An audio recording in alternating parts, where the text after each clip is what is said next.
भारत का विभाजन किस किस आधार पे हुआ था? तो जब इस देश का विभाजन मजहब के आधार पे हो गया तो मजहब के आधार पे नियम कानून होना चाहिए क्या? जोर से बोलिए। इतना जोर से नहीं, और तेज। इस देश का विभाजन किस आधार पे हुआ? तो मजहब के आधार पे नियम कानून होना चाहिए क्या? मजहब के आधार पे वक्फ बोर्ड और वक्फ ट्रिब्यूनल होना चाहिए क्या? मजहब के आधार पे माइनॉरिटी कमीशन होना चाहिए क्या? मजहब के आधार पे माइनॉरिटी अफेयर मिनिस्ट्री होनी चाहिए क्या? मजहब के आधार पे लोन होना चाहिए क्या? मजहब के आधार पे वजीफा होना चाहिए क्या? मजहब के आधार पे यूनिवर्सिटी होनी चाहिए क्या? मजहब के आधार पे कॉलेज होना चाहिए क्या? इसीलिए मैंने पीआईएल फाइल किया कि माइनॉरिटी मेजॉरिटी का कॉन्सेप्ट खत्म कर दिया जाए और एक देश एक विधान लागू किया जाए। मामला सुप्रीम कोर्ट में चल रहा है। हमने ये कहा कि जब देश का विभाजन मजहब के आधार पे हो गया तो फिर मजहब के आधार पे कुछ भी नहीं होना चाहिए, बल्कि एक देश एक विधान, एक देश एक देश। लेकिन उसमें दिक्कत क्या आ रही है? दिक्कत यह आ रही है कि संविधान की व्याख्या किसको करना है? हमारे सुप्रीम कोर्ट के माननीय जजों को। सुप्रीम कोर्ट के जज, चलो वर्तमान वाले तो ठीक है, पहले वाले कौन थे? पहले सुप्रीम कोर्ट में वो लोग जज बने जिनके पिताजी अंग्रेजों के जमाने में बैरिस्टर थे या वो खुद बैरिस्टर थे। चूंकि वो अंग्रेजों के जमाने में बैरिस्टर थे तो उनकी सोच भी क्या थी? अंग्रेजी। ना उन्होंने वेद पुराण पढ़ा था ना बाइबल कुरान पढ़ा था, लेकिन कहते थे वेद पुराण बाइबल कुरान एक समान होता है। जब ना उन्होंने धर्म को समझा ना उन्होंने मजहब को समझा, लेकिन संविधान में जहां रिलीजन शब्द लिखा हुआ है उसको उन्होंने धर्म समझ लिया। हमारे माननीय सुप्रीम कोर्ट के पहले के जजों ने कई गलतियां किया, कई गलत फैसले हो गए। उन फैसलों को मैं बार बार कोशिश कर रहा हूं ठीक कराने के लिए। जैसे संविधान फ्रीडम ऑफ रिलीजन देता है, लेकिन कई जगह गलत फैसले हो गए, फ्रीडम ऑफ रिलीजन को फ्रीडम ऑफ कन्वर्जन समझ लिया। संविधान रीतियों की इजाजत देता है, लेकिन कई बार कुरीतियों को भी इजाजत मान लिया गया। भारत का संविधान रीतियों की इजाजत देता है, कुरीतियों की नहीं। भारत के संविधान प्रथा की इजाजत देता है, कुप्रथा की नहीं। भारत का संविधान सत्य बोलने की इजाजत देता है, झूठ बोलने की नहीं। भारत का संविधान प्रेम करने की इजाजत देता है, नफरत करने की नहीं। इसलिए आज मुंबई से आज मैं आप लोगों से कुछ सवाल पूछता हूं और कुछ मुझे पता है कि वीडियो पहुंच जाएगा, हमारे माननीयों तक पहुंच जाएगा। जो मजहब इक्वलिटी को ना मानता हो और संविधान कहता है article 14 equality before law equal protection of law, लेकिन अगर कोई मजहब आर्टिकल 14 को मानता ही नहीं इक्वलिटी को, तो क्या उस मजहब को भारत में भारत का संविधान इजाजत देगा क्या? जोर से बोलिए जरा। जो संविधान कहता है किसी से भेदभाव नहीं करना, religion, race, caste, sex, place of birth के आधार पर भेदभाव नहीं करना, लेकिन अगर कोई मजहब रिलीजन के आधार पर भेदभाव करता है, पूजा पद्धति के आधार पर भेदभाव करता है, इबादत के आधार पर भेदभाव करता है, जीवन जीने के तरीके के आधार पर भेदभाव करता है, कपड़ों के आधार पर भेदभाव करता है, क्या उस रिलीजन को, उस किताब को भारत का संविधान मान्यता दे सकता है क्या? जोर से बोलिए। लेकिन हमारे संविधान की शपथ लेने वाले सांसद, विधायक, मंत्री और जज इस बात को समझ नहीं पा रहे। यह संविधान भारत का है या पूरी दुनिया का है? जोर से बोलिए जरा। यह संविधान अमेरिका और इंग्लैंड का है या भारत का? यह अरब, दुबई, कुवैत का है या भारत का है? तो यह संविधान भारत की संस्कृति को मजबूत करेगा, अरब, दुबई, कुवैत की संस्कृति को मजबूत करेगा? यह संविधान भारत की संस्कृति को मजबूत करेगा या अमेरिका और यूरोप की संस्कृति को मजबूत करेगा? इतनी छोटी सी बात आपको समझ में आ रही है, लेकिन इसको हमें समझाने में बहुत मेहनत करनी पड़ रही है। इतनी मतलब देखो, सब बता दो, ऐसे लगता है सारे कॉन्स्टिट्यूशन एक्सपर्ट हो गए। अब हो क्या रहा है? माइनॉरिटी के नाम पे सब कुछ चल रहा है, लेकिन माइनॉरिटी कौन है ये ना संविधान में लिखा हुआ है ना किसी कानून में लिखा हुआ है। Who is minority? God knows. Bharat वाले नहीं जानते माइनॉरिटी कौन है, लेकिन सब कुछ माइनॉरिटी के नाम पे चल रहा है। अरे भैया, अल्पसंख्यक उसको कहते हैं जिसकी संख्या कुछ 100 हो। अल्पसंख्यक की यूनिट 100 हो सकती है, या चलो भारत बड़ा है तो माइनॉरिटी की यूनिट 1000 हो सकती है, या चलो और भारत बड़ा है तो माइनॉरिटी की यूनिट लाख हो सकती है, माइनॉरिटी की यूनिट करोड़ हो सकती है क्या? जोर से बोलिए जरा। तो इस देश में जिसकी संख्या करोड़ों में है वो माइनॉरिटी हो सकता है क्या? इस देश में केवल यहूदी और बहाई ही माइनॉरिटी हो सकते हैं, पारसी माइनॉरिटी हो सकते हैं, बाकी कोई माइनॉरिटी नहीं हो सकता। लेकिन संविधान की शपथ लेने वालों को जो बात आपको समझ में आ रही है, उनको समझ में नहीं आ रही। क्या करूं? कोशिश कर रहा हूं समझाने के लिए, आप इसको समझिए। यूएन कहता है एनी ग्रुप और community which is socially, economically, politically non dominant and inferior in population less than 1%। UN कहता है ऐसा समुदाय जिसका कोई सामाजिक वजूद न हो, कोई आर्थिक वजूद न हो, कोई राजनीतिक वजूद न हो और संख्या में नगण्य हो, उसको कहते हैं माइनॉरिटी। इस देश में ऐसे लोग जो 150 लोकसभा में तय करते हैं कौन जीतेगा कौन हारेगा। इस देश में ऐसे लोग जो भारत की 800 विधानसभाओं में तय करते हैं कौन जीतेगा कौन हारेगा। इस देश में वो कम्युनिटी जो 1 करोड़, 2 करोड़, 5 करोड़, 10 करोड़, 15 करोड़, 20 करोड़ नहीं बल्कि 25 करोड़ हो चुकी है, यानी बस अमेरिका से थोड़ी सी कम है, उसको कह रहे हैं नहीं नहीं वो माइनॉरिटी है। ये बंद होना चाहिए कि नहीं होना चाहिए? और वैसे भी भारत में माइनॉरिटी मेजॉरिटी की जरूरत ही नहीं है। माइनॉरिटी और मेजॉरिटी की जरूरत पाकिस्तान में है, क्योंकि पाकिस्तान के सब लोग एक समान नहीं है। माइनॉरिटी और मेजॉरिटी का concept, minority commission, minority fair mistake जरूरत बांग्लादेश में है, क्योंकि बांग्लादेश में सब लोग एक समान नहीं है। बांग्लादेश सेकुलर देश नहीं है, पाकिस्तान सेकुलर देश नहीं है। Minority commission, minority fair mistake जरूरत तो अफगानिस्तान में है, क्योंकि अफगानिस्तान एक इस्लामिक कंट्री है, वहां सब एक समान नहीं है।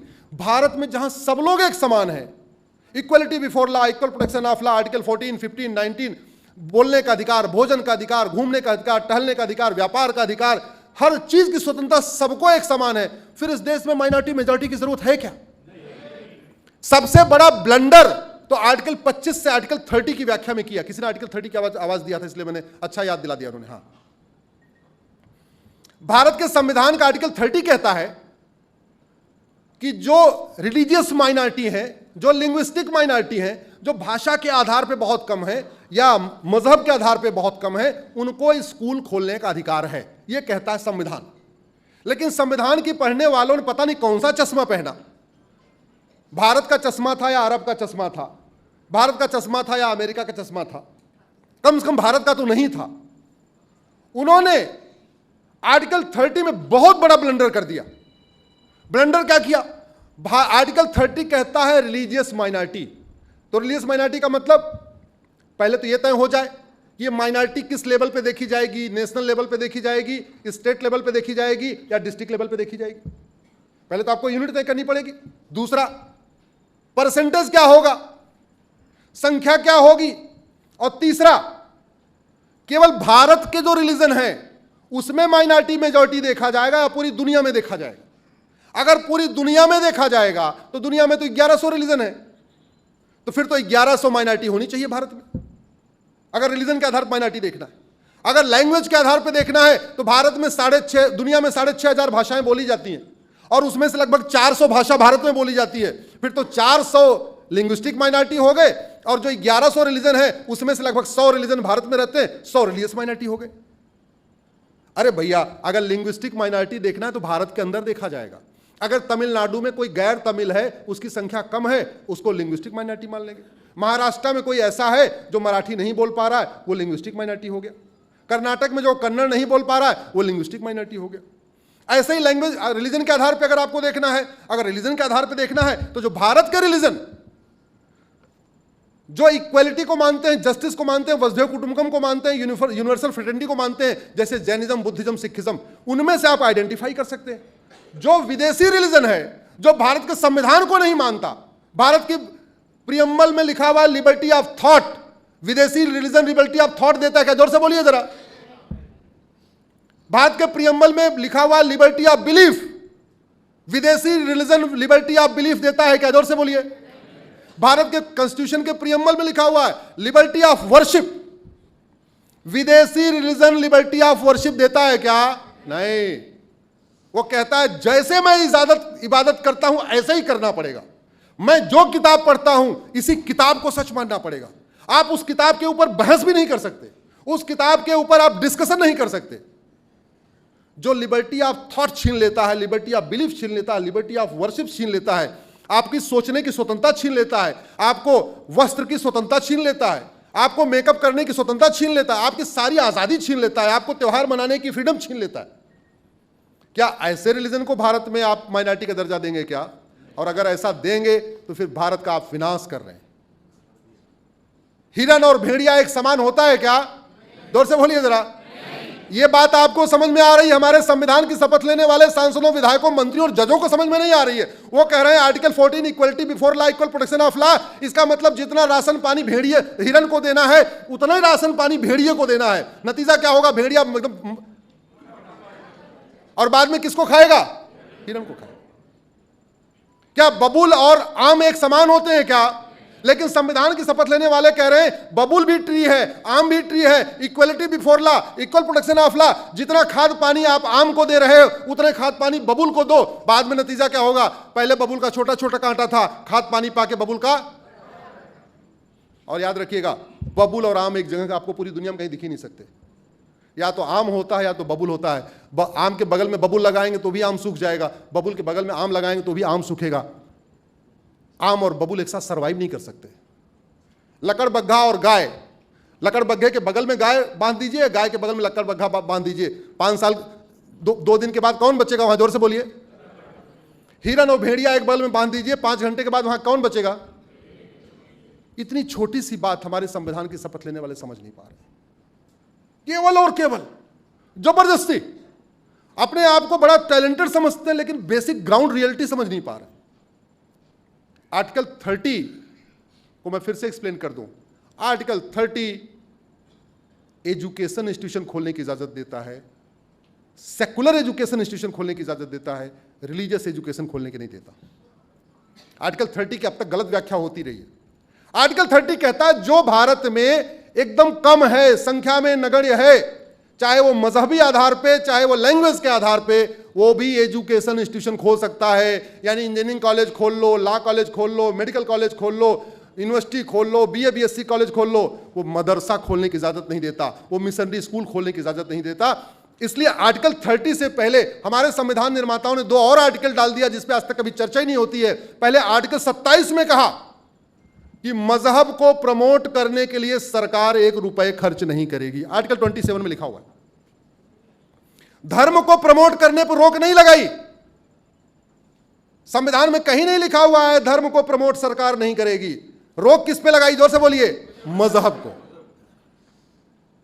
आर्टिकल 28 में कहा कोई सरकार के द्वारा मान्यता प्राप्त स्कूल में कोई रिलीजियस टीचिंग नहीं होगी, कोई मजहबी तालीम नहीं होगी। धार्मिक शिक्षा देने पर रोक नहीं लगाई। किस पे रोक लगाई? मजहबी तालीम पे। लेकिन हमारे संविधान की शपथ लेने वालों को धर्म और रिलीजन का अंतर ही नहीं पता था। इसलिए जहां लिखा था कि मजहब को प्रमोट करने पे 1 रुपए खर्च नहीं होगा, उन्होंने सोचा तो धर्म को प्रमोट करने पे रोक लगा दिया। जहां यह लिखा था मजहबी तालीम नहीं होगी, यानी कोई कुरान नहीं पढ़ाया जाएगा, ना बाइबल सिखाया जाएगा, उन्होंने सोचा अच्छा इसका मतलब भगवत गीता पे भी रोक है, रामायण पे भी रोक है। अरे भैया, रामायण भगवत गीता धार्मिक ग्रंथ है, बाइबल और कुरान मजहबी पुस्तकें हैं। अंतर क्या है? भगवत गीता, वेद, उपनिषद, पुराण वसुधैव कुटुंबकम सिखाते हैं, मजहबी किताबें वसुधैव कुटुंबकम नहीं सिखाती। धार्मिक जो हमारे भगवत गीता, रामायण 1 अर्थ 1 फैमिली सिखाते हैं।